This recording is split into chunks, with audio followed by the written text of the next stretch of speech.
Hello, everyone. I see some of you already presenting yourself in the chat. Thank you so much. We are very glad to see you and very glad that you've joined us today in the Friday afternoon.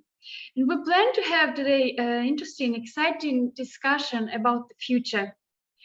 And I will start with a couple of technical rules for today.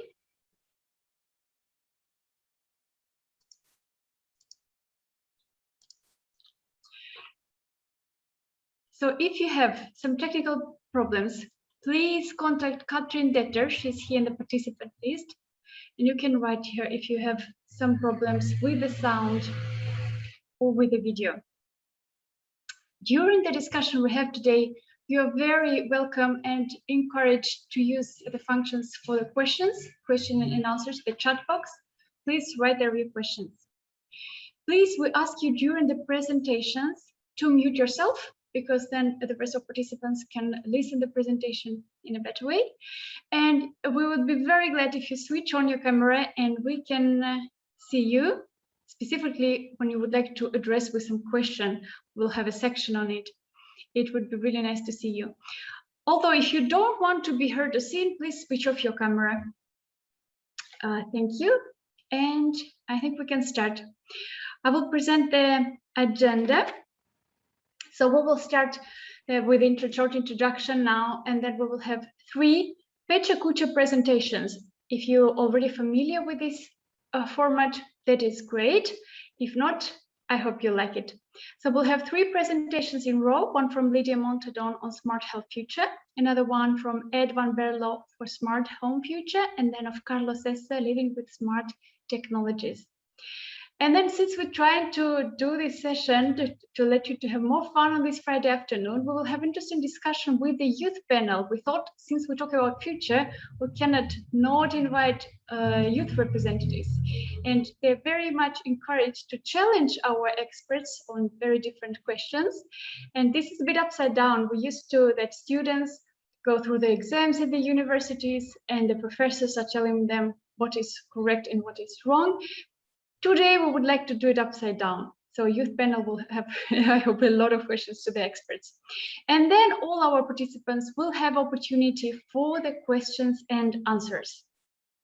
But before we start with everything, I would like to greet our coordinator of Living Innovation Project, Professor Andre Martinuzzi. Hello, Andre. Hello, good afternoon. Hello, Andre. And I would like to thank Andrew for actually helping us to form this youth panel. Thank you very much. And if you would like to say a few words greeting our youth panel, Andre, you're very welcome.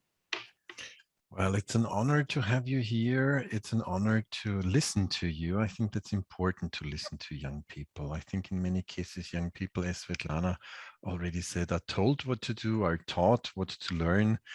I think we should really turn it upside down, because it will not just depend on us, it will depend on us all together to make a big turnaround. When we talk about sustainable development and responsibility, we have to do a lot of things differently. It's not about increasing efficiency, it's not about changing a little bit. It's about a real radical innovation that lies in front of us, radical innovation that will affect all of us, and that needs innovation in policy, in business, and in our private behavior. And knowing more about the world you would like to see and the world that you put your hopes in, I think that would be one of the main issues of today. Thanks for attending. Thank you very much, Andre, for these inspiring words. Thank you so much. And I also thank everyone who already introduced, if you introduced yourself already in the chat box. Very interesting to know where you're coming from and what you're doing. And we'll take other 4 minutes to continue with these short questions and answers in the chat box. So we prepared 2 questions. No expertise is needed to answer, just your thoughts on what new technology has the most potential changing your everyday life. Again, no expertise, or if you would like to answer from the expertise point of view, please do so. Otherwise, just write in the chat box, what do you think? I'll give you a couple of moments for that.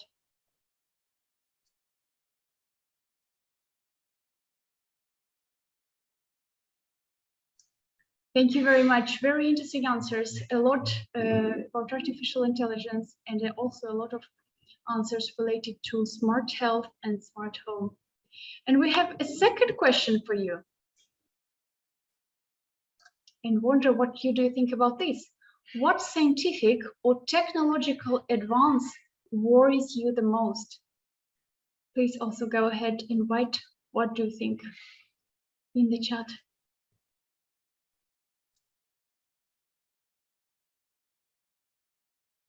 Thank you very much. Interesting that again, artificial intelligence a lot, but also questions related to DNA, genetic engineering, bioinformatics. Thank you very much. Thank you. And I think with this, we can move to our Pecha Kucha presentations. And I'm very glad to present you our experts today. We have Lydia Montadon. She's Business Development Director for the Atos Research and Innovation Group. She will talk about smart health. Ed van Berlo, CEO and R&D Manager at Smart Homes, and he will talk about smart homes. And Carlos Cesar, Research Director at Isinova. And we will start with presentation of Lydia. Hello, Lydia. And a couple of more words about Lydia. She's Business Development Director at Atos, and she looks for opportunities to exploit and commercialize research and development projects and coordinates large international projects. Hello, Lydia. Hello, let me share also my video if I manage somewhere. You can see my screen already. Yes, we can see your screen perfectly. I don't know how to share my, okay, start video is over here. Okay, and so you see my screen, you see myself. Yes, Katrina, if you could add to the spot, perfect. Now it's perfect. Okay, hello, Lydia, you can start. Let me start with this running cha-pecha without stopping. So there are many ways to take care of your health, and technologies plays an increasing role as they become more accurate and reliable.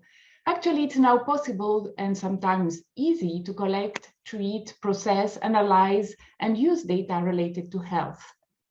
For example, there are wearables such as wristbands or patches that allow to capture vital signs such as blood pressure, heart rate, or temperature, just to mention a few. Also, there are sensors in the room. They can capture environmental information critical to health of a person, like gas or temperature or light. Analyzing the information gathered allows to understand better the causes and the effect of cures and on our health. So smart health refers to the collection of health-related data, and it's used to diagnose and treat diseases and illnesses. But now we can do even more. We can use the technology to provide intelligent advice for a healthy living. Or even more so, data analysis allows to predict and prevent health diseases. And this is what we refer to as preventive health. However, health-related data are often sensitive, and the design of smart applications to help us diagnose or treat or prevent are not always without risk or ethical issues, even with the best intentions and the involvement of most knowledgeable experts. Also, the ultimate goal is to develop health solutions at large scale to really have a positive impact on population as a whole.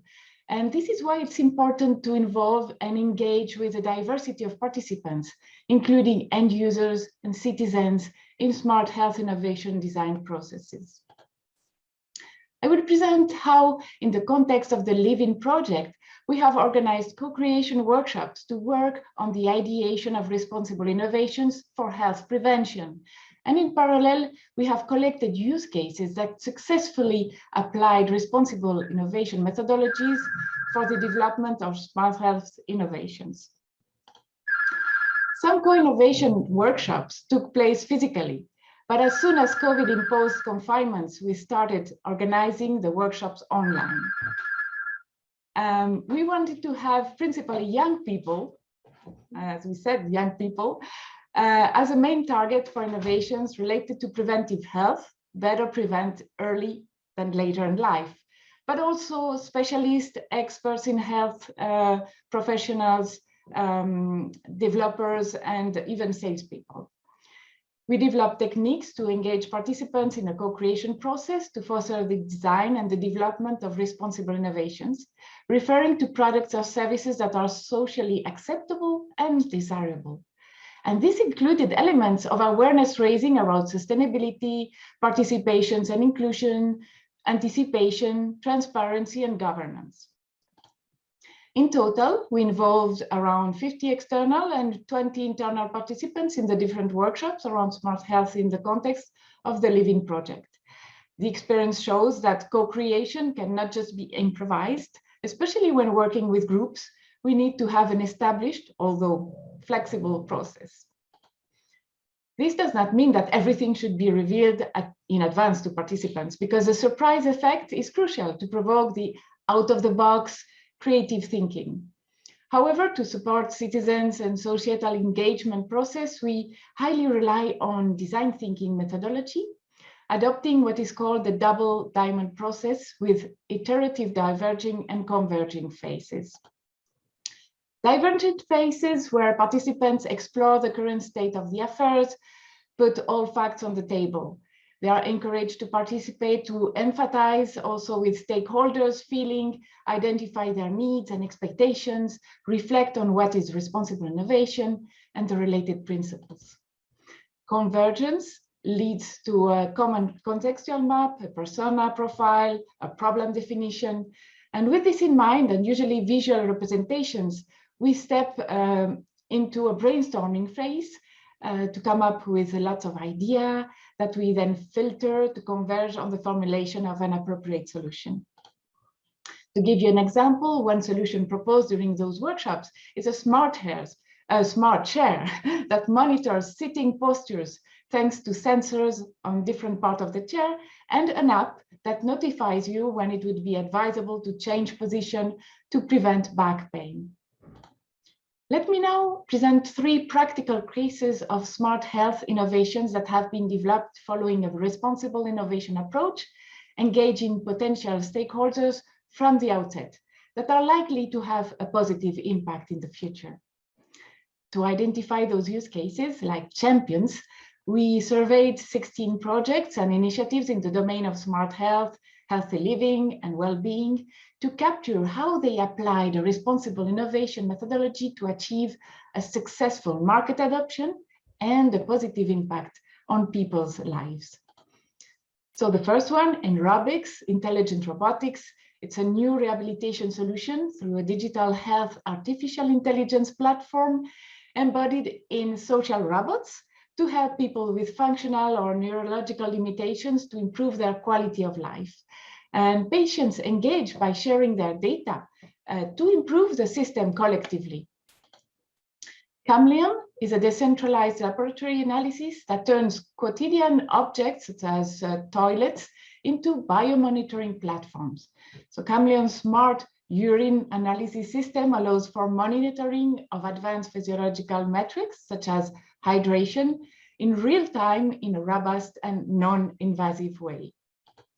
And the final one, VReal, it's an affordable telerehabilitation platform that helps patients with neurological deficits, such as those caused by a stroke, to retain their independence.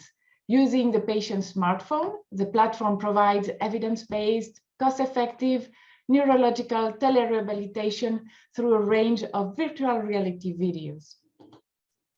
So there are great innovations to help us treat health issues, prevent them, and enjoy a healthy life. But for a better adoption of technologies, it's important to engage with all stakeholders to understand the pros and cons of any solution. And co-creation process is key to ensure that innovation is aligned with societal values, needs, and expectations. Thank you very much. Thank you very much, Lydia. Thank you for sharing your experience and sharing what you did during Living Innovation Project at Atos. If you have questions to Lydia, you're very welcome and encouraged to write your questions in the chat box. And later we will come back to this question. So before you forget what you want to ask, please write it down in the chat. Thank you very much, Lydia. Thank you. Thank you. And we move to our second Pecha Kucha presentation on smart home. And Ed van Berlo will be presenting it. He's both medical engineer and gerontologist. And after 10 years working on research and development in artificial kidney and heart support, he now focuses on the questions of smart home, e-health, and care technology. Hello, Ed. Hi. We can see your screen. Yes. If you do full screen, then it. Yes. Right. Thank you. Well, over many centuries, the home has been pretty basic and primarily gives us comfort and protection. And only in the 50s, the telephone slowly. Wait a second. Is this the first slide? No, this is not the first slide. So sorry for that. I have to go back. No worries, Ed. What happened with my slide presentation?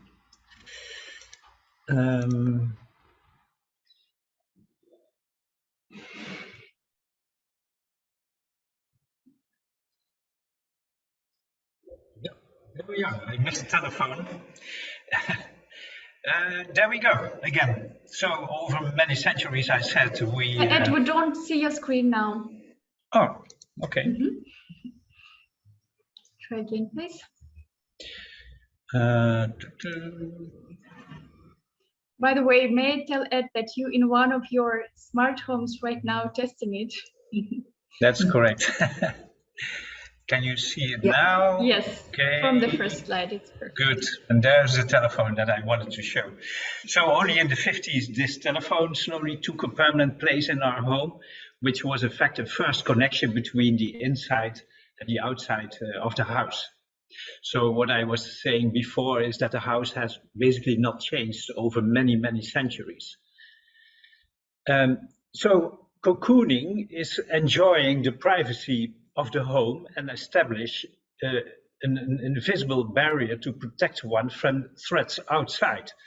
People have been cocooning for ages, but one can still cocoon. Can one still cocoon in a digital world? That's the question, since the introduction of the ever and always presence of the internet. So home automation has already been introduced in the 90s, mostly for comfort, safety, support, and home care. And now a smart home refers to a convenient home setup where appliances and devices can be automatically controlled remotely from anywhere. The modern house is full of smart products, as we know, like a smart TV, a smart doorbell, smart lighting, and how many products are already connected to your smartphone in your house. A true smart home connects all sensors and appliances, so think about that. In connected homes, lots of data are shared. For example, a smart doorbell recognizes your friend at the door through face recognition. The doorbell sends an alert that your friend is here, and the lights automatically switch on to lighten the path for your friend. And based on behavioral and physiological data, algorithms predict likely scenarios and automatically adapt settings of equipment in the smart house. And particularly older persons benefit from caring homes which prevent accidents and falls and note emergency situations. For the indoor climate, smart thermostats are already quite familiar to most people. The most modern smart thermostats not only measure temperature in the house, but base the suggested temperature on patterns, energy saving, and weather forecasts. The smart toilet, and you heard the smart toilet in the background here in the smart house, is capable of many things, such as automatic rinsing and flushing and playing music, In the future, it might even detect illnesses, and we heard that also already from Lydia in the previous presentation. In home care, smartphones, IoT devices and wearables make their way into the older people's everyday lives at the same rate as their much younger counterparts. The demand for home care technologies and data is really seeing rapid growth, particularly in the next years to come. But what can happen with this data? We see strong development of big data analytics and artificial intelligence, which might enhance the development of intelligent machines and more thinking and working like human beings. And actually already watching a Netflix movie, as most of you probably do, you will get new suggestions on what to watch next. And Spotify, as we all know, does a similar thing for new music. This capture of data can both be convenient for the user as well as for the companies for their enhancement of services. Most sensor and equipment data from TV, toothbrush, Alexa, and so on are collected and sold. However, we don't know exactly which companies are monetizing which data. What is exactly used from our data, and where and how is it stored? This designer on the right side, Julia Jansen from the Netherlands, she made us aware. She clicked on accept terms on the website Daily News, which resulted that in less than 1 second, over 865 companies collected her data, and she printed this in this booklet with more than 2,000 pages. So the smart home provides us with plenty of features. Energy and utility companies might not only suggest, but even determine when to use the dishwasher or washing machine for energy peak saving. Can companies therefore force us to make these decisions in the near future? Well, in the future, technology will definitely further immerse in our lives. This could result in technology assisting us and improving our quality of life. And machine settings could give us advice or control where people require it, providing us a helpful partner in our homes. However, who will be responsible? Who is to blame when the algorithms are not right and cool the house such that an older person becomes undercooled or sick? Will the programmer or resident be responsible for technology settings in the daily life? Well, anyway, a smart home has many benefits, but we also need to be aware of the consequences. Are we sometimes longing to the former totally unconnected homes, such as you see here many years ago? Now we have a house generating awfully lots of data, but what happens to it? And a possible answer could be, as we are working on, a switch off button for data exchange. Could a red button prevent any data going outside the home? Would it be possible to see which data is sent to which companies and control what and how it's used by them? That leaves us to the ethical question always popping up: what is right and what is wrong? And if companies use our data to improve healthcare, it seems all okay to us. But if companies use our data to enhance their profits, would it then still be okay? Well, as mentioned in the beginning, we feel a need for cocooning. And are we losing one of our basic Maslow needs, which is cocooning, considering that our home should provide us privacy and safety? Or can we live with that if we benefit enough from it? What do you think? This is my presentation. Thank you for listening. Thank you very much, Ed, for bringing in these important questions, for talking about pros and cons in smart home technologies. Thank you very much, Ed. And we move to our third and last Pecha Kucha presentation. And Carlos Sessa will talk with us about living in smart future. And Carlos is a research director at Innova, and he leads a number of participatory projects that bring together industry experts and citizens and discuss future scenarios and challenges. Carlo has a lot of years of experience in foresight. Hello, Carlo. Hello to all. So thank you. Basically, I will not show smart practice as the previous speakers. I will introduce some ethical concepts in a way useful to discuss what responsible practice should be. And when you try to introduce ethical concept, you go always in a trouble when you want to introduce in a very practical discussion, because somehow the ethical concept at the very end, could seem banal or something that everybody knows. But the intention is actually to shift our attention now to discussing what are the ethical implications of the kind of smart technology that you have seen for smart health, smart home, and in general in all our life. So I start from one consideration, the consideration of the smartphone, which was the best example of a very pervasive technology that in a couple of years has taken all our nose everywhere in the world. We are with the nose in the smartphone every day, every moment. Do you know the carbon footprint of using your smartphone? Actually, I found on internet an answer to that question. If you send 65 mails, the carbon footprint is about the same as driving 1 kilometer in a car. In 1 year, the average person in a developed world increased the carbon footprint of 136 kilograms from the email they send and receive on average. That is the same as driving 320 kilometers by car.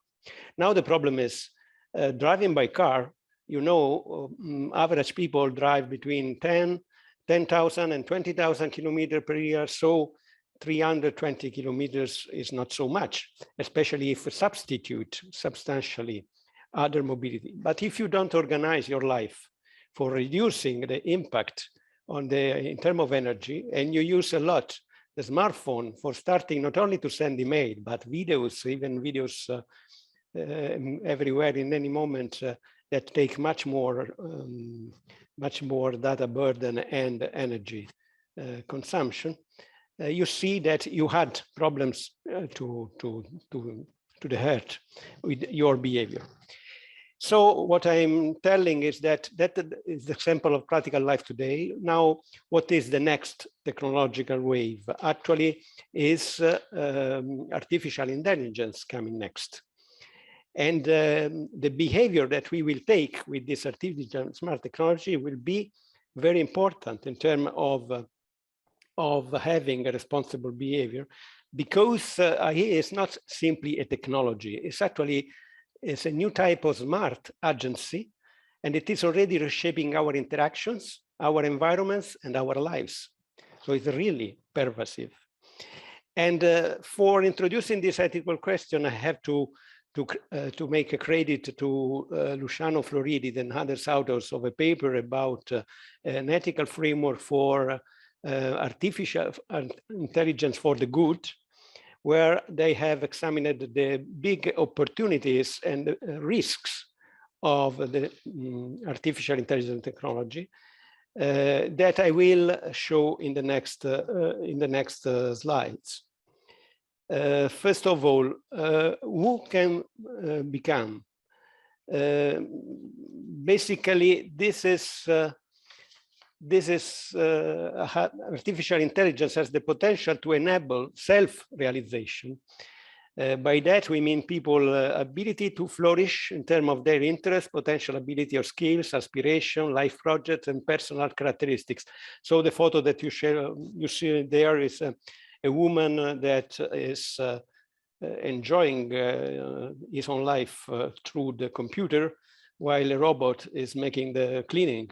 And the selection of this photo is not by chance. I'm from Italy. I'm from the south of Europe, where there is still a big gender gap, in which the women usually still take that kind of care. But but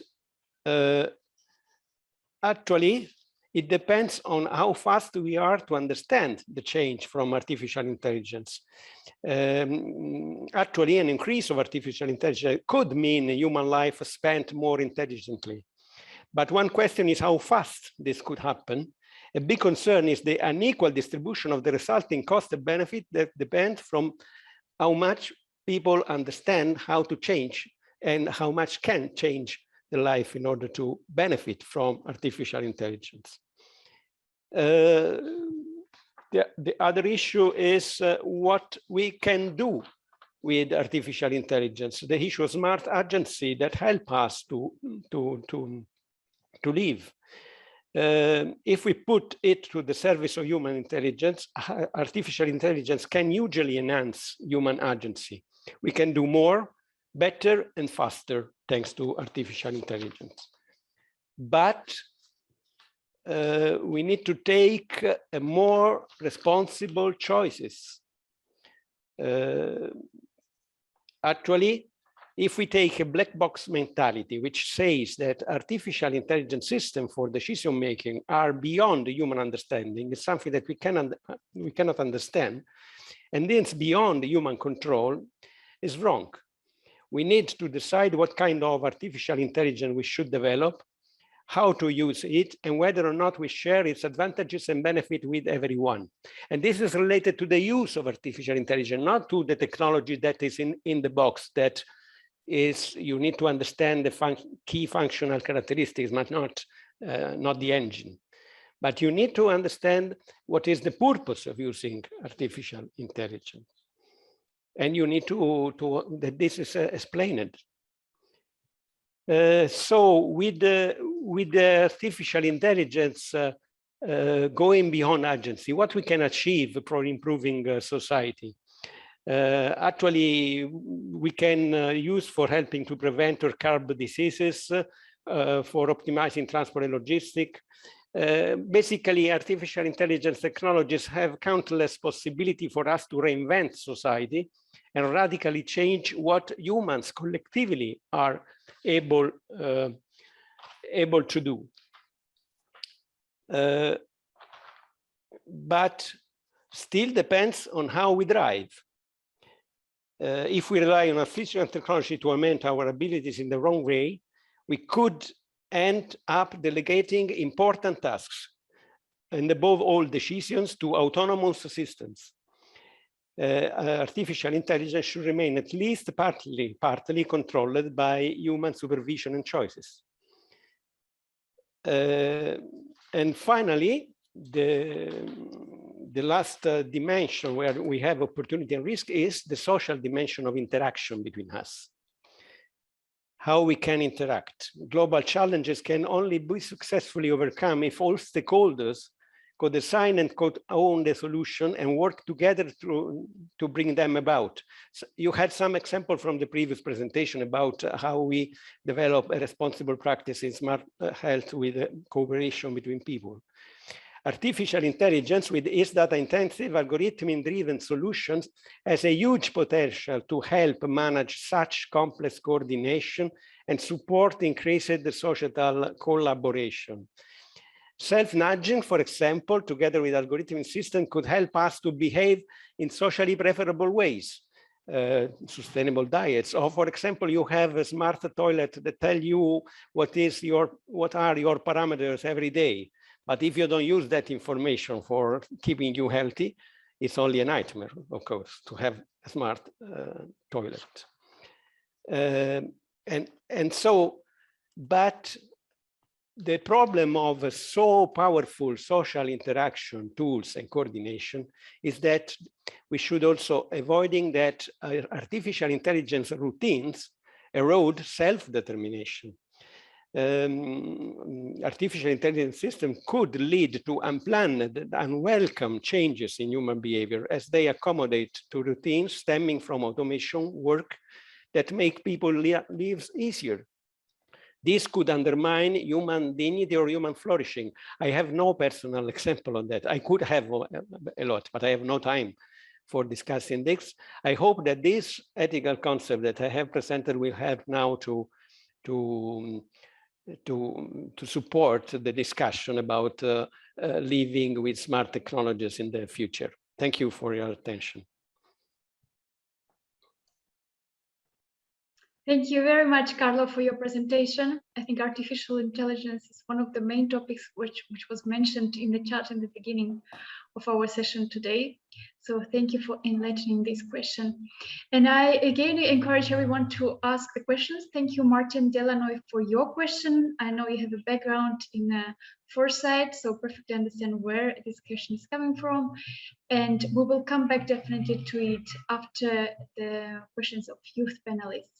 And I know that between our participants, we also have Viviana Polisena. She's Global Artificial Intelligence Ethic Consortium member. So Viviana, please also, I will later be able to give a word to you. But now the moment of youth panelists, and probably our experts are getting a bit more relaxed now after their presentation, Pecha Kucha presentations, but actually not the moment yet, because we have three wonderful persons from youth panel who I'm sure ready to jump into this discussion. Lucia Tatzer, Nicholas Kurek, and Melina Mazarakis. I was planning to present you, but actually I thought I will give you directly to you the word. Please tell us a couple of words about yourself. Hello, Lucia, do you want to start? Yes, thank you. Sure. Thanks so much for having us here today and for the interesting presentations. I think we're going to have a good discussion after this. So my name is Lucia Tatzer. I'm currently studying law in Ljubljana, and I'm serving as the vice president of the youth section of the United Nations Association in Slovenia. And I'm also active in the European Law Students Association. So this social science field is where I started with, but in the past I've also been a UNU delegate, so the sustainability issue has been really close to my work as well. Thank you, Lucia. Melina, would you like to go ahead? Yes, thank you. Also, a big thanks from me for the great presentations and for the possibility to be a part of this and to ask some questions and provide our view to that. I am based in Vienna, Austria. I also study at the Vienna Business University, Socio-Ecological Economics, and I'm working at the Social Entrepreneurship Center there as a junior researcher. I also have a bit of a background in entrepreneurship and innovation from my bachelor's degree, and I'm currently focused now a bit more on the bigger picture, if you want to call it that. And I'm also the head of Oikos Vienna, which is a student-led organization promoting sustainability in economics and in management education. Thank you, Melina. Nicola, hello. Hello. Thank you all for having us. It's really a great pleasure for me too. I'm Nicola Kurek. I am one of the current Swiss representatives. I am also a law student. And in my mandate as UN Youth Delegates, I have been focusing a lot on new technologies, internet governance. I was delegate to the World Data Forum a few weeks ago. On the subjects we are about to discuss with you today, and I'm looking forward to that. Thank you very much. I think all of you have very relevant background for us, and we're looking forward to hear your fresh opinions and unconventional ideas. Lucia, would you like to start with your question? Sure. So the issue that kind of stuck with me the most was this intrusion of privacy. And I really like the question Mr. Berlo posed with if we can live with the intrusion, if we actually benefit enough from it. And in the first little analysis that I had of this question in my head, I think my answer would be no, because I think it's such a basic need that it's not sustainable on the long term if really the privacy is compromised significantly. But maybe because we're still living with it, because so many of us don't really know even that our privacy is being intruded. So my question stemming from that would be, because I'm coming from the legal social science point of view, would be about where you see what to do about it. So is the answer legislation? Would that work to create enough incentives, or do you see potential that the private sector may find incentives to not to like cross those boundaries too much, I guess, because they already are crossing some boundaries, or is education really the key component here? So I would be interested in hearing all of your, because privacy, I guess, was present in all the presentations. So like, what are the best ways in your view to start addressing these issues so that regular people don't have to check every day? Because at least from my experience, I think that is not the answer. We cannot expect from every citizen to take this burden on themselves. Ed, do you want to answer this question? You talked about Yeah. about what. Now we ask you how. I try to answer, but this is of course a personal view when I answer this. Personally, I'm not that optimistic because it's huge. It's so complicated to do anything here about this or to prevent it. So I'm more a pessimist and think that we will follow what's already happening in China. And so where all these data are being collected, and of course that's a totally different society, but you see that more and more coming in our Western countries where, for instance, recently, I just think about it in Scotland also, maybe you've seen that all, where also an example of face recognition is now introduced at school. So we all accept that. We will accept that in our homes, opening the doors. We accept that on the airports, and we see more and more cameras on the street, and we don't see them actually anymore. So it's I'm quite pessimistic that we will find some legislation or whatever to prevent these kind of data collection. But it's a personal view. Yes, thank you, Ed. About the cameras, this summer we were in Moscow with my daughter. She's 6 years old, and the first comment about the city, she said, "What a beautiful city," and the second one, "But why do you have cameras everywhere?" So perfectly understand what you're saying. Lydia or Carlo, would you like to also give some reflection on this? Yes, my personal view is we should target self-sovereignty of our data. So empower citizens to keep control of their data, and technologies just being not seeing what is the personal data, just they are controlled and stored always under control of the citizen.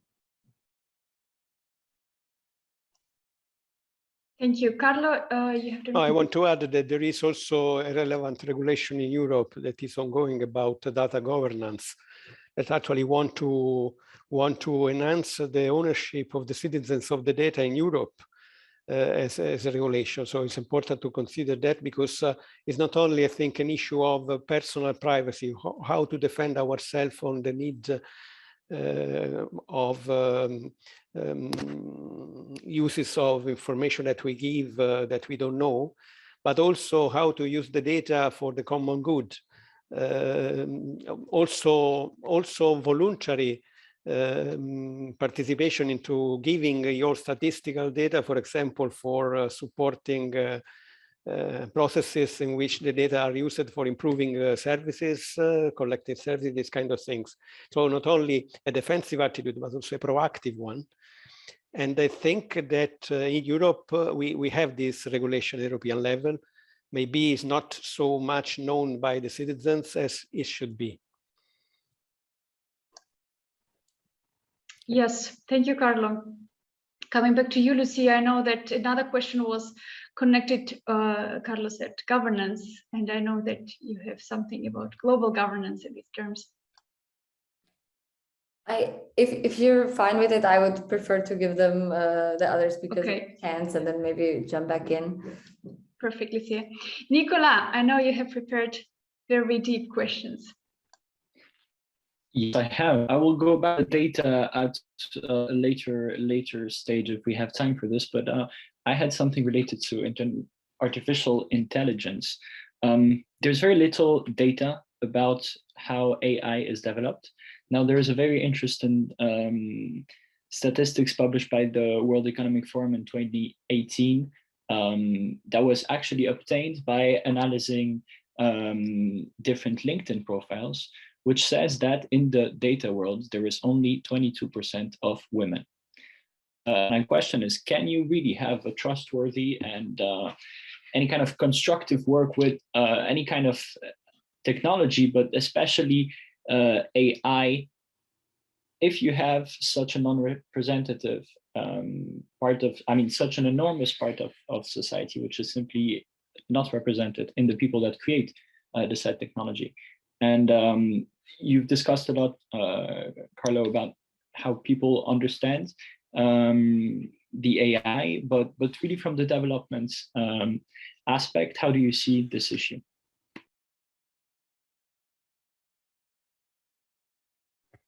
It's a big issue, of course, and there is a lot of reflection on this. I showed Artificial Intelligence for Good ethical framework that was basically from the UK, but we have a reflection high-level experts group in the European Union.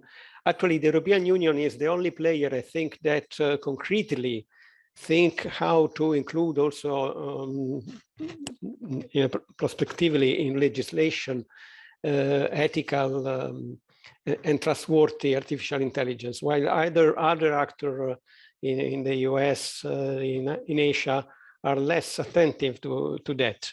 You know that, for example, Google also tried to do an ethical commission and then failed because it's the first developer of this technology and has a lot of constraints into opening the discussion on that. Anyway, it would be important to have this discussion in Europe as an approach for a better use of artificial intelligence, involving much more the citizens in this, because artificial intelligence really is changing the life for all of us. And I think that the key concept for enabling all those ethical dimensions that I mentioned in my presentation is to ensure the explainability of what the artificial intelligence algorithm do. And this is something that could be a kind of producer responsibility to provide explainable algorithms when they apply in any procedure. Is something that it would be possible, but should be enforced by the law. Because if you cannot understand what algorithms are doing for you, you cannot decide. You cannot do nothing. Right. Well, you talk about explainability. Could you explain to me what artificial intelligence actually means? Because I think this is a word used a lot. And in a different context, a little bit the kind of words that, that mean everything and nothing at the same time. In a nutshell, please. Okay, there is a beautiful book from an Italian expert that is artificial intelligence is not artificial. What does it mean? That artificial intelligence actually works, the deep learning works with the accumulation of data in such a way, and using the computer speed and capacity that is much faster than our brain for elaborating those data. And the data are past data or are data that are generated by combining rules, as for example, the data for playing Go. You know, artificial intelligence already is able to win on every man in the most complex game on earth, which is Go from Japan. No? But the point is that this data and which data you put into the machine are decided by someone. And so the explainability actually is to understand what is given as a food for these deep learning machines for producing the output that they produce. And if the food is something on which you discover that, for example, the sample of data used for some procedure were the behavior of the typical white Western man in a certain income range, for example, and so you exclude the possibilities of others, or you rate something based on this biased data, simply not to explain this is a way for masking, for not making transparent how artificial intelligence works. You don't need to understand all the algorithms. You need to understand which kind of information and data they are using for delivering the results that they are delivering. It's the same as when you drive the car. You don't need to know how the engine works, but you need to have your wheels and to know some basic rules for using the car, and of course you need to put the gasoline. No? Okay, so I don't know if I answered to your question, to this question, which is not easy. Yeah? I may complement. I think I agree with all the aspects of explainability, and actually mentioned the term transparency, which is mainly associated. And for me, of course, bad data will provide bad outcomes. So it's true that it's also what is where the data is collected, how it is collected. This is very important, because artificial intelligence will be wrong or right depending on this source of information or source of data. And for me, you should always keep an eye on what is this data. I mean, you can start running the algorithm and see what it is put inside and the outcomes, and always have a human looking again if it's right. And we can not only rely on the technology from my point of view. So that's AI together with other inputs that are completely human. Thank you very much. Nicola, I hope it was the answer for you, or do you have another follow-up question from this? Otherwise, I will give it to Melina. Let's go to Melina. Let's go to Melina. Hello, Melina. All right, thank you. I hope you can still hear me. I wanted to come back to the issue actually Lucia already raised, and all of you briefly touched upon already, and the word that I was thinking about already was mentioned, is that ownership of data. So which is really also comes back to the topic of self-sovereignty. And I think that's really important also when it comes to people trusting smart home appliances, for example. So I mean, I kind of recognize the perspective that you're kind of already used to seeing all the cameras in the street and being used to being screened when you're outside. But I really like that you raised the issue that at home it's a completely different thing, and a home is a bit of a more of a sacred place, or at least it should be. So I can imagine that people are or should be at least a bit more careful when it comes to that, a bit more skeptic. So trust is even more important for people to allow those things to enter their home. And that kind of brought me to how can you give people a feeling of control, a feeling of trust, if all these appliances collect their data, collect really private data. You mentioned the example when a friend comes by. So whoever owns the data knows who visits me, who knows how long people are staying there. Also, when it comes to smart health technologies, they have really sensitive data about my body, about my health. And where kind of the analogy for me was also when it comes to smartphones, because that's really, or social media, that's really a good example for me, where all of us are really freely ready to sell our data. I mean, in the end, we don't own this data that is being collected on us anymore, and we sell it for the services, we sell it for convenience. But my issue when it comes to this is that it's not really a fair process. So we talked about the ethics as well, right? So there's no really, individual people are not really in a fair position to make those decisions in the end, to make an informed decision when it comes to them selling their data, because they have no feeling for how much the data is actually worth. You also mentioned what is actually being done with that data.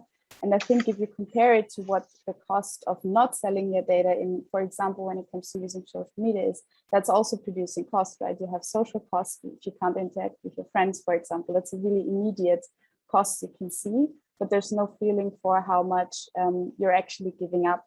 So there's no way of actually judging the balance of that, if you know what I mean. So I was wondering how you would address that, because it's, in my opinion, it's a really unfair position for individual people to make the disinformed decisions, because companies always will have an incentive to not be as freely and openly and transparent about what they do with their data by themselves. So maybe one idea that just came to my mind was maybe putting a price on the data you give out, of making it really clear, or finding maybe another way to make it really visible for people how much it is actually worth, how much they're actually giving up when they sell their ownership to the data.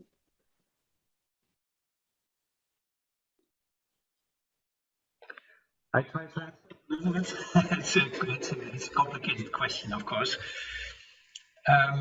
Yeah, what I also showed already is that with that book of Julia Janssen, where but that was about the terms of acceptance of when you approve an app, a new app. But that is happening. So we don't know anymore if you accept an app on your smartphone for one simple application, where all the data go.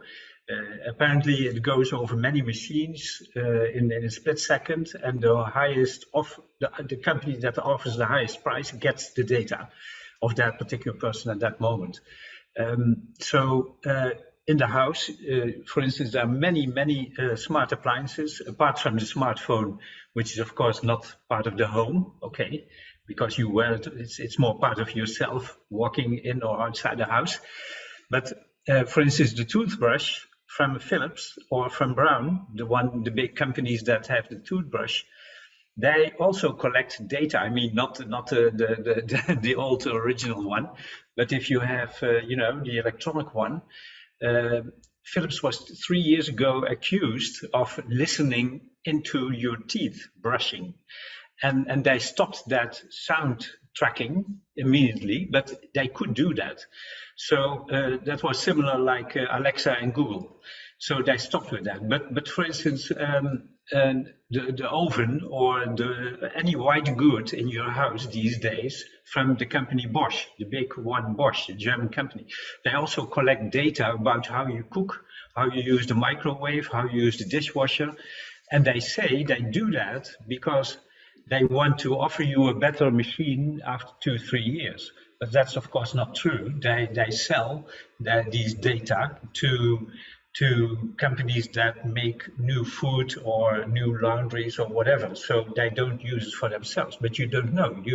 When you want to use the app on your smartphone again to control your white good, then you have first to accept the terms, and there you go.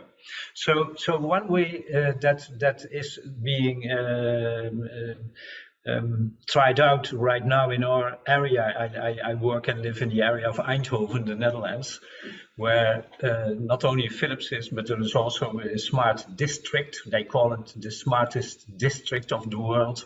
Okay, they want to do an experiment where they want to monetize the data collected in these houses. But the problem is that nobody knows which data there are to be monetized. So, but the idea is that, for instance, the rent for the house would be 20% less if you accept that all the data are collected by all kinds of companies. So that's in a way sort of monetizing your data, your own data.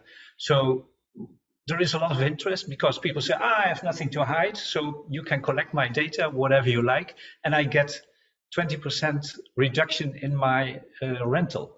That's a very interesting option, but maybe in reality it's a bad one because it could be monetized maybe with 1,000 euros per month instead of 200, Nobody knows.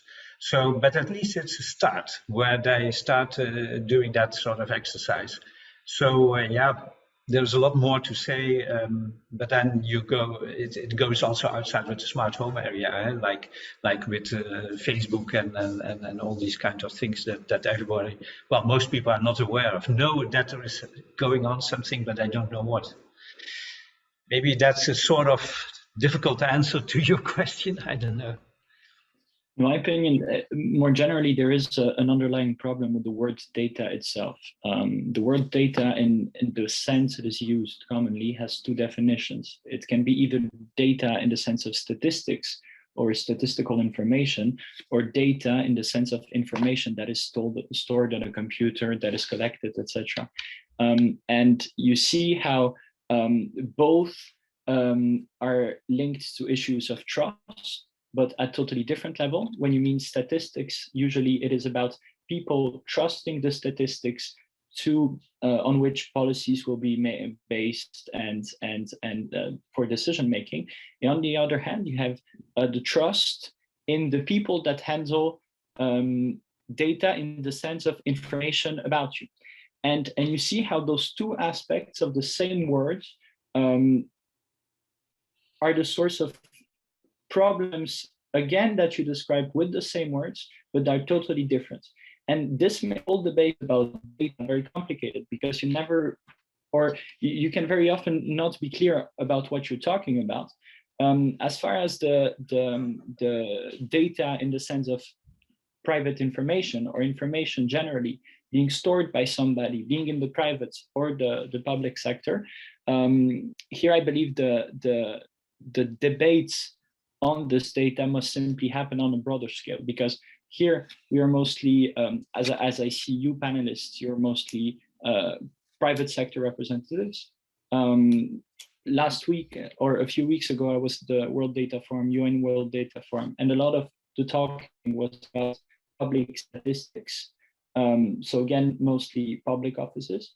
And you see how debating those concepts, which are similar, yet not exactly same, with the same words always, with different actors in different places, make it very hard to come to any solutions and any compromise. And here to me, keyword is really having everybody together in the discussion. That's the only way we'll come out with the policy. You're right. Thank you for that. And it's not, you said it already, it's much more than simply talking about sort of data. You have absolute data and you have metadata. And it seems that metadata data are much more important and interesting than absolute data. So it's not, for instance, how high your blood pressure is, but more when you measure the blood pressure and how many days and how many times. That seems to be more interesting, you know. So there's a lot that is to talk about that, which I don't know either, but it's a quite complicated field.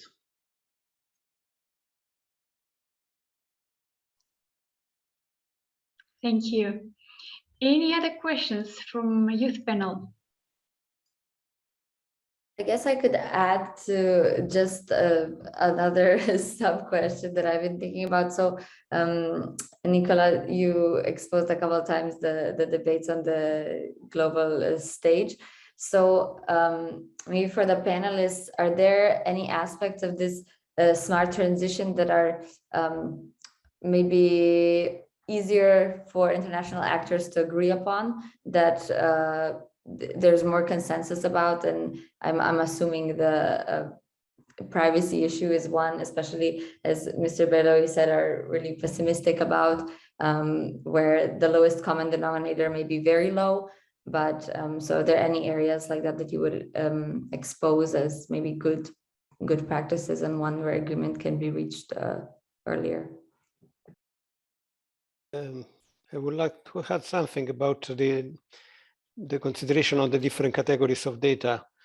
I understand from Nicholas and from the discussion that these two categories are basic. One is the statistical data, which are public. There is also regulation of public statistical information, and your statistical profile is basically anonymous. It's not, doesn't breach individual privacy, that kind of data. While big data, commercial data about your behavior, that can be used for tailoring a lot, advertising on you, or for for commercial purposes are another kind of data and usually are not are a different thing.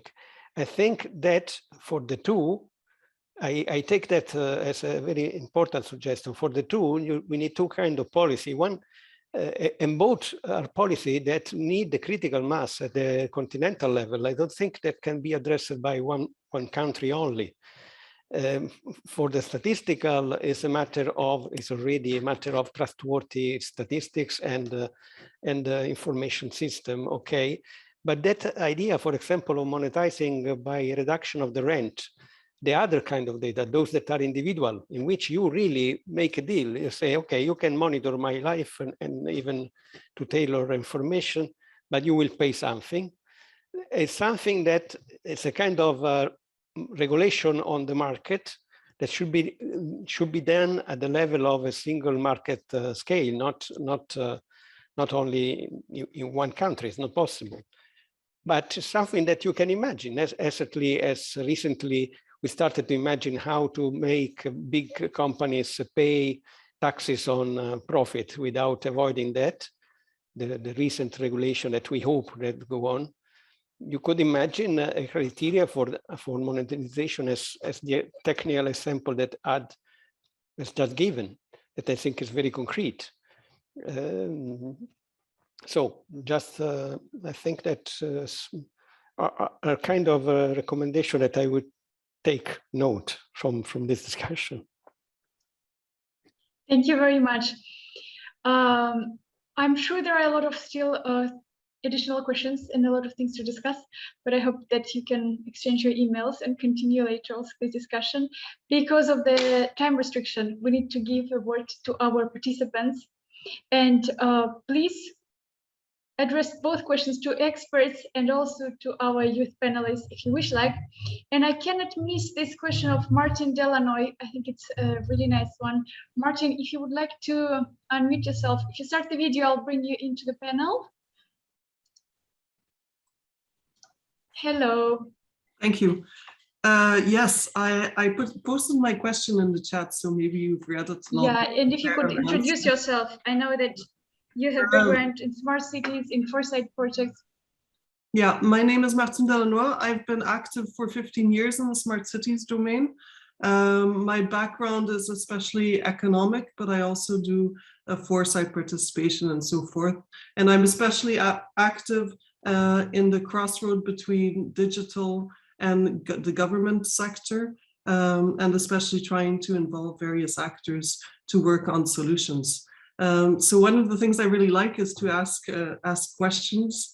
And one of the things I've been thinking about a lot, and that often comes up, is if these systems with the data are based on instructions and also based on control, who do we want controlling these systems? And anybody that feels comfortable answering the question is welcome to. Thank you very much for your question. Who's the most courageous one? Well, I gave already an example with the utility company. So, yeah, sometimes you need expertise to control the data, and I think a utility company has that expertise when because they know when the peaks of energy are required. Usually we know that in the morning and in the early evening, when everybody starts cooking and so on, and the lights go on in winter and so on. So yeah, then that kind of data should go to the utility company. I would trust that because they know that they can help me in saving energy. But that's one example. I also use an Apple Watch, and I don't care that Apple is using all my data with blood pressure, or not blood pressure, but heart rate and all these kinds of things. So I trust. I know that Apple is earning money with that, but I trust them further because I take the benefits of that, and I like using it for myself. So it's always a personal balance, of course. Yeah. It's not a good answer to your question in itself, but it's a compliment for it, because I believe it's a kind of questions you gotta ask for the whole thing to work. You'll never agree upon who should control the data, control the technology, and in the first place. But by talking about it, you might change whoever is in control at some moment, and it is kind of bringing in the democracy into those questions, and that is the most important. Then you must be sure that once you have a debate and you maybe reach a consensus, you can actually do something about it, which here maybe isn't always the case. Voilà. Maybe I can add to that, because what you referred to was kind of the point I was trying to make before, and I agree totally that every person should be able to make that decision for themselves, which data they want to give away, if that kind of balances to the benefits you have. The point I was trying to make is that most of the people don't really have a feeling to make this decision in the right way, because they don't have a feeling for what the data is really being used for. And my question also kind of relates to how to empower the people, how to educate them to have a bit of a more informed, to be able to make a bit of a more informed decision. I was just thinking about so many of my colleagues and my friends I was talking to about this topic, and all of them had kind of the same very pessimistic opinion about that. Yeah, I know my data is used, and I know my data is used to my disadvantage. There's nothing I can do about it. So I just gave up. That was kind of the main point about it. So I'm not really sure if that's a real fair stand for making this decision. And also adding to that, I would also, in my view, be a bit skeptical in general to rely on companies making choices in your best interest. Because in my opinion, that's just the way the company works, right? They're going to make decisions in your best interest as long as it's also in their best interest. So there should be also someone regulating that. And relating to my first point, I don't think even individual people are in a strong enough position to do so. Thank you very much. I think fantastic observations. If someone else would like to, from participants, come up with a question, please raise your hand or write it in the chat. But I think at this point, you also can raise your hand. Viviana, Polisena, if you would like to join, I know you have relevant experience with this, please go ahead. If not, I would like to come with this question, something which Melina was talking about, the companies. So I think here between us in the discussion of experts and youth panelists, in the end, we both, on both sides, agree that these kind of technologies should be regulated, some ethical frameworks should be introduced, and artificial intelligence should be trustworthy. But Melina is bringing a very important one, that in the end, we can discuss those kind of questions, but the companies are those who do the things. And we know that Commission last year established trustworthy artificial intelligence guidance with certain criteria which industries should use when they develop or implement artificial intelligence.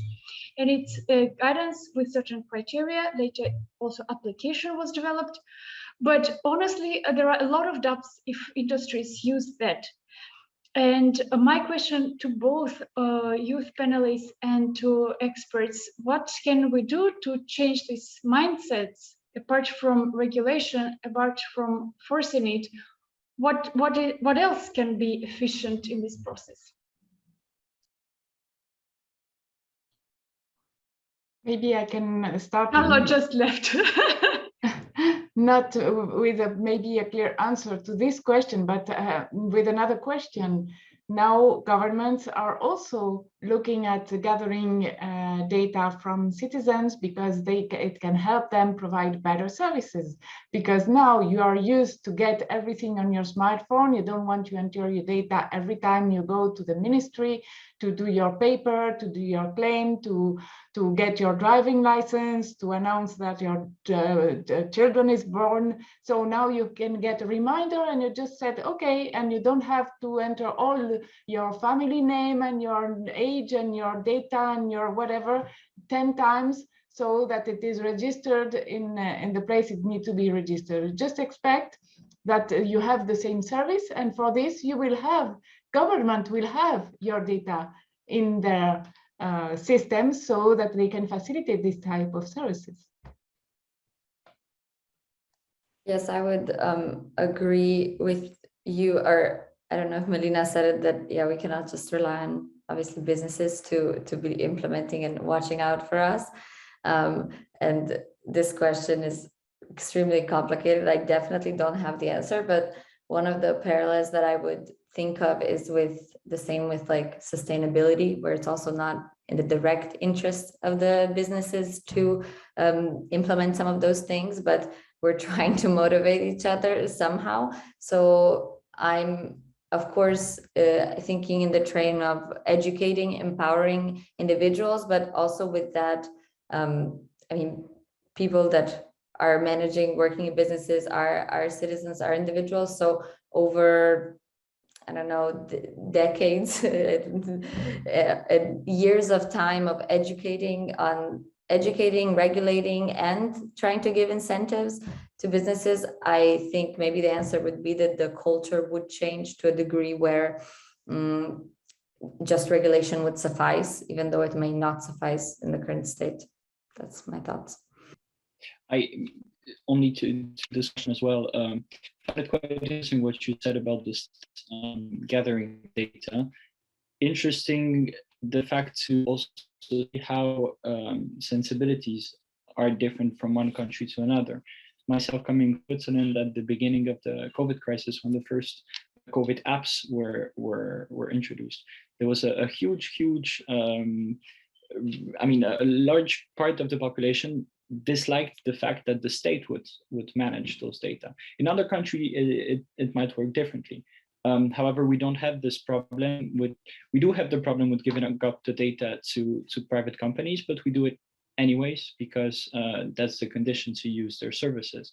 From this private company perspective, you can, in my opinion, add a new dimension now that we know more and more how much of an impact they have on our democracies. You see how much information bubbles, for example, frame public opinion, have an impact on polarization, so it is important those companies do something, also work thanks to a system where they can function freely, and that it is important to make sure their impact in the system is also positive. And it's a work that has to be ongoing and discussed, has to be so good. We're asked those questions. Any other thoughts? If not, I would like to give a word to Blessings Vlowoka. Please unmute yourself and you can ask a question. We cannot hear you. You have to... You should unmute yourself. There is unmute option. Oh, thank you. Thank you. Once again, I'm Blessings Vlowoka from Malawi. I work with the Malawi Red Cross Society, and I was very much interested in the system, especially in the topic under discussion, because I also work with the M&D guys. Like in Malawi, I think I agree with Nicholas what he has just said, because we have got the connection of the data from the national ID. Each and every person has got data through the national ID. If you want to go to the bank, post office, or service providers, all your data are connected to the national ID.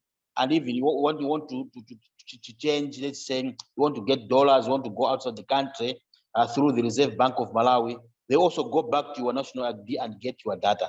In addition to that, we have got the demographic health survey, which is happening every 6-7 years. So I just wanted to find out on that, how best can we still look into the protection of the data. And in Malawi, again, we have got the president has assented to the bill, which we call it Access to Information Bill, whereby the media people or the people that are supposed to get the information or data from each ministry through the PROs. And that information, again, that means my information or my data is exposed somewhere. So just wanted to, I was very much curious on how best maybe lobbying session can be so that maybe some of this data can be protected. That's why I wanted to come in on this. Thank you, and over.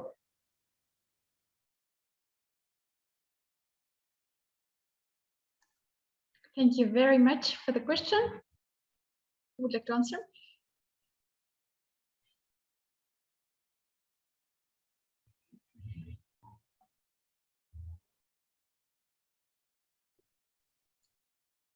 Carla, we cannot hear you.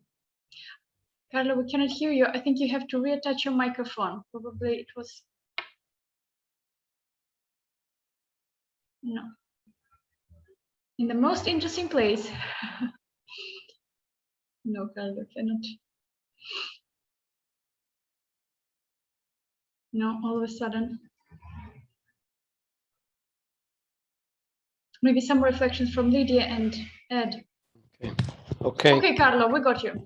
Okay, I'm not really ready to answer to this issue of data protection from access, if I understood well, because we are discussing about the use to be done of the data and the fact that we can be owner of the data that we put in some use. Maybe it's an indirect answer because we also in Europe, we have a lot of regulation about data access is about connected to this discussion that we had of more transparency of artificial intelligence trends by means of regulations that ensure explanation about which data are used for what, by whom. And I want just to mention, because it's a piece of information that, for example, in Europe, the European Parliament is discussing a regulation about the ethical aspects of artificial intelligence, robotics, and related technologies. And what is interesting in that regulation is only an European Parliament act. It's not the European Commission. European Parliament actually has a very weak power here in Europe for doing things, but at least there is a discussion. And all the issue is make more specific because they have identified high risk sectors and high risk uses. For example, in recruitment procedure, allocation of public funds, granting of loans. So it's important to specify different uses of the technology. And then, because I fully agree with what Melina said before, that is not an issue that we can address individually, but institutions, and the wider are the institution in terms of geographical scope is not an issue for the local government, it's an issue for the European government, for example, should actually look into the details of what does it mean to have a transparent, for example, recruitment process when you use data and artificial intelligence algorithm for selecting people, for example, for recruitment processes. At that level, you can imagine regulations of some ethical principles that any company or organization in charge of doing that should follow. Thank you very much, Carlo. And since only 3 minutes left, I would like to thank all of you, first of all, for your beautiful presentations, your interesting questions. And to give word to Andre Martinuzzi, coordinator of Living Innovation Project. He will tell us about next steps, a few things, and then later to Silvia Sabo from Responsible Innovation Summit. Well, first of all, let me thank the organizers of the Responsible Innovation Summit and especially Silvia Sabo for allowing us to present selected findings from the Living Innovation Project. And let me thank all the partners who've done that great job in summarizing the work of more than 3.5 years in just 20 slides. I know that's really a challenge. Pecha Kucha is a format which is quite nice at the end, but quite demanding when you rehearse it, when you put it together. It's the same as I'm often asked by journalists, what can we do to save the world? You have 50 seconds. So it's quite similar. But we will not stop in trying to save the world. We will not stop working on responsible innovation. There will be a few things coming up and a few things that I would like to tell you about that. First of all, the easiest thing is the sessions have been recorded by the organizers, by us. And if you have some friends and they didn't have the time to attend today or one of the last 4 days, just tell them that there will be some video recordings and they can rewatch these discussions because they are worth being rewatched and worth being spread. Second, we have a toolbox for co-creation. So if you are into co-creating our future lives, if you are into co-creating innovations with the people and for the people, then you might consider this toolbox. That could be interesting for you. It's for free. You can download it, and Katrin Detter will put a link. Yeah, there it is, our YouTube channel and our toolbox. There is a specific thing that we've done as well that you might have seen yesterday, but perhaps if you haven't attended yesterday, you might also know that about that. The toolbox for co-creation is more principles. It's more about how to take it seriously. But there is also a kind of hands-on thing if you would like to facilitate workshops with blind and visually impaired people.